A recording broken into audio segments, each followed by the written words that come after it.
रोहन नाम का एक लड़का था। उसकी तुरंत ही नौकरी लगी थी और उसकी पोस्टिंग उदयपुर गांव में हुई थी। गांव से थोड़ी ही दूर पर एक बहुत बड़ा और पुराना घर था जो कि बहुत साल से बंद पड़ा था। रोहन ने किराए पर रहने के लिए वो घर ले लिया और आराम से अपनी नौकरी करने लगा। कुछ समय बाद कुछ ऐसा हुआ, एक रात जब वह सो रहा था तो उसे एक अजीब सी आवाज सुनाई दिया जो किसी जानवर के आवाज की तरह था। शुरुआत में रोहन उस आवाज पर ज्यादा ध्यान नहीं दिया, लेकिन फिर दूसरे दिन भी उसे वही आवाज दोबारा सुनाई देने लगा। फिर वो सोचने लगा कि इस घर में कोई भूत है जो मुझे डराने की कोशिश कर रहा है। खैर रोहन भूत प्रेत को नहीं मानता था, इसलिए वो आराम से सो गया। कुछ समय बाद जब रोहन की नींद खुली तो सामने एक डरावना काला साया दिखाई दिया। रोहन इसके पहले कुछ करता वो खुद बेहोश होकर गिर गया। कुछ घंटे बाद जब उसे होश आया तो भागकर उस घर के मालिक के पास गया और सारी घटना के बारे में बताया।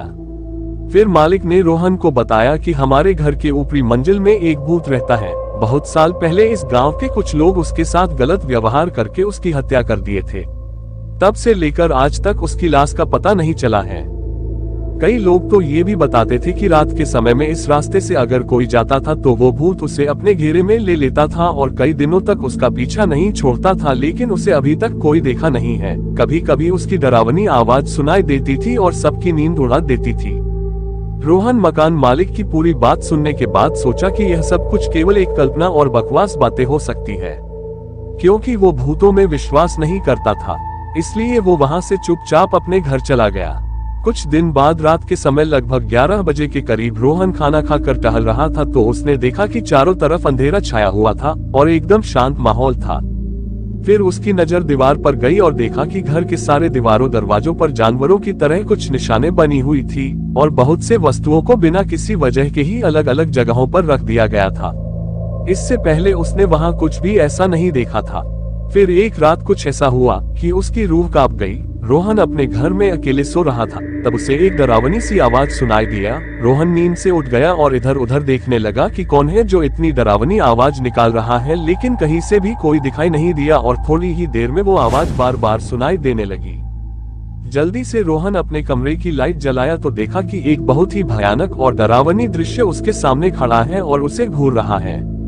अब रोहन डर के मारे थर थर कांपने लगा और उसकी आवाज भी निकलना बंद हो गया था। फिर उसने मन में ही सोचा कि मैं अपने सपनों में भी नहीं सोच सकता था कि मेरे साथ कभी भी कुछ ऐसा होगा।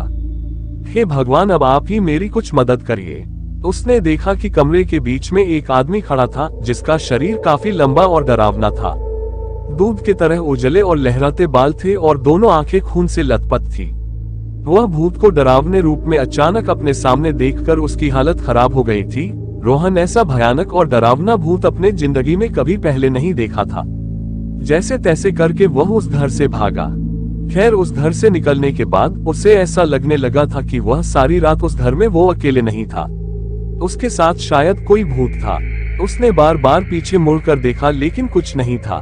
लेकिन कुछ देर बाद फिर से सोचने लगा, कहीं ये मेरा भ्रम तो नहीं है, और उसके दिमाग में भूतों और अद्भुत चीजों की तस्वीरें आने लगी।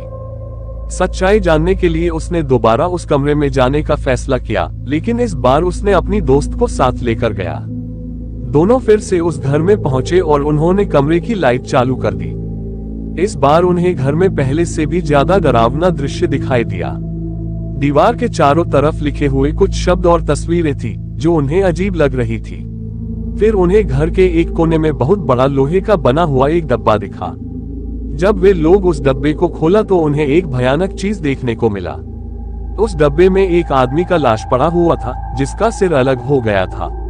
वो दोनों उस लाश को देखकर पहले से और ज्यादा डर गए और उसे वहीं छोड़ दिया और उस घर से निकलकर भागने लगे।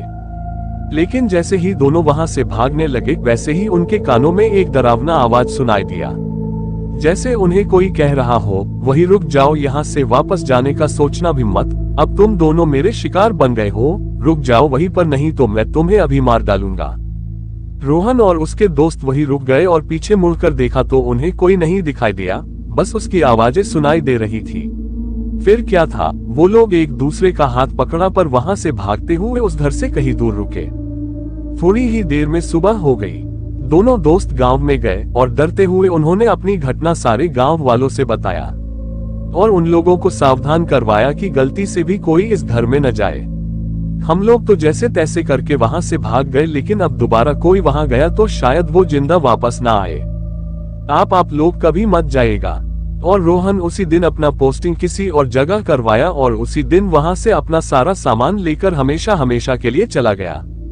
दिन पर दिन रोहन उस घर की घटना भूलने की कोशिश करता, लेकिन वो उस घटना को कभी भी भूल नहीं पाया।